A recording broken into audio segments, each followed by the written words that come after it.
사람들이 가장 많이 착각하는 게 있습니다. 부자는 돈 버는 법을 아주 어릴 때부터 가르칠 거라고 생각하죠. 주식 이야기, 사업 이야기, 투자 마인드 같은 것들 말이에요. 그런데 실제로 부자 가정에서 아이에게 가장 늦게 가르치는 게 바로 그겁니다. 돈을 버는 기술. 대신 그들은 거의 공통적으로 이 세 가지부터 먼저 가르칩니다. 이 순서가 왜 그렇게 중요한지, 왜 이 순서를 건너뛰면 평생 돈이 따라다녀도 마음은 가난해지는지 오늘 이 영상에서 차분하게 정리해 보겠습니다. 이 채널 머니로그는 부자가 되는 요령보다 돈을 다루는 기준을 정리합니다. 끝까지 보시고 이 관점이 필요하다고 느껴지면 구독으로 함께 해주세요. 1. 부자 교육의 시작은 돈이 아니다. 부자들은 돈을 아주 잘합니다. 그래서 오히려 돈이 얼마나 위험한지도 정확히 알고 있어요. 돈은 그 사람의 성격을 그대로 증폭시킵니다. 불안한 사람은 돈이 많아질수록 더 불안해지고, 충동적인 사람은 돈이 많아질수록 더 많이 망가집니다. 그래서 부자 부모들은 이 질문부터 던집니다. 이 아이는 돈이 없어도 자기 삶을 통제할 수 있을까? 이 아이는 돈이 많아져도 자기 자신을 잃지 않을까? 이 질문에 확신이 들기 전까지는 돈 이야기부터 하지 않습니다. 2. 첫 번째 교육, 절제. 부자들이 말하는 절제는 아끼는 습관이 아닙니다. 참는 연습도 아닙니다.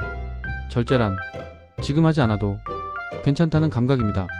지금 사고 싶지만 안 사도 되는 상태. 지금 쓰고 싶지만 미뤄도 불안하지 않은 상태. 이 감각이 없는 사람은 돈이 생길수록 선택지가 늘어나는 게 아니라 압박이 늘어납니다. 보너스를 받아도 기분이 좋게 보다 뭘 사야 할 것 같고, 수입이 늘어도 여유보다 지출 계획이 먼저 떠오릅니다. 반대로 절제를 배운 사람은 돈이 늘수록 숨이 편해집니다. 선택할 수 있다는 느낌, 안 해도 된다는 안정감, 그게 돈의 진짜 힘이라는 걸 이미 알고 있기 때문입니다. 부자 부모들은 아이에게 이런 경험을 반복시킵니다. 갖고 싶은 게 생겼을 때 바로 사주지 않습니다. 대신 묻습니다. 지금 꼭 필요할까?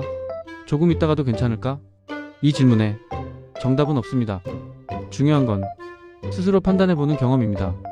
이 경험이 쌓이면 아이의 머릿속에는 이 공식이 만들어집니다.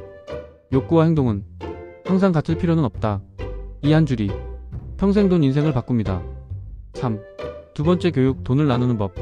부자 가정에서는 돈을 한 덩어리로 다루지 않습니다. 어릴 때부터 돈을 나눕니다. 쓰는 돈, 모으는 돈, 남을 위해 쓰는 돈.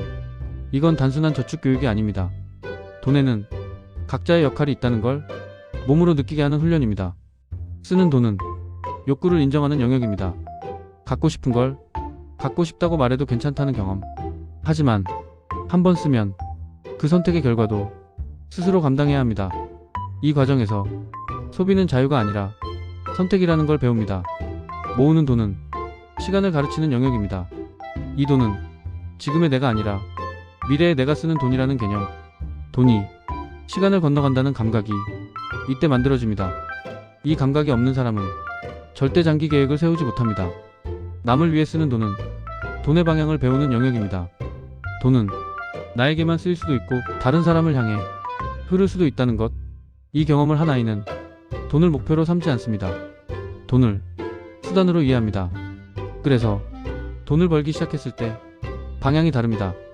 얼마를 벌까가 아니라 왜 벌까를 먼저 생각합니다. 4. 세 번째 교육, 돈을 버는 태도. 부자들은 아이에게 쉽게 돈을 주지 않습니다. 대신 돈이 만들어지는 과정을 직접 겪게 합니다. 시간을 쓰고 노력을 들이고 판단을 하고 결과를 마주하는 경험.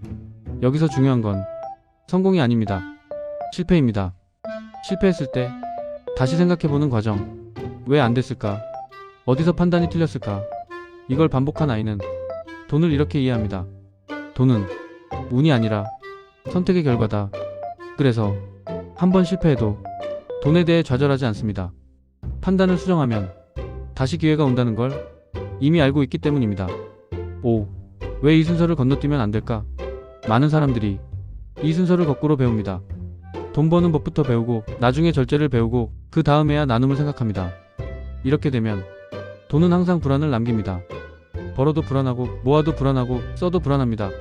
반대로 절제부터 배운 사람은 돈이 많아도 적어도 삶이 흔들리지 않습니다. 돈이 삶의 주인이 아니라 도구로 남아있기 때문입니다. 부자 교육의 핵심은 비법이 아닙니다. 습관의 순서입니다. 절제, 분립, 태도. 이 순서를 이해하면 돈은 인생의 문제가 아니라 인생을 정리해주는 도구가 됩니다. 머니로그는 바로 이 관점을 계속 정리하는 채널입니다. 이 영상이 당신의 돈에 대한 기준을 조금이라도 바꿔줬다면 구독으로 함께 해주세요. 다음 영상에서는 같은 돈을 벌어도 왜 어떤 사람은 자유로워지고 어떤 사람은 더 불안해지는지 구조적으로 풀어보겠습니다. 머니로그였습니다.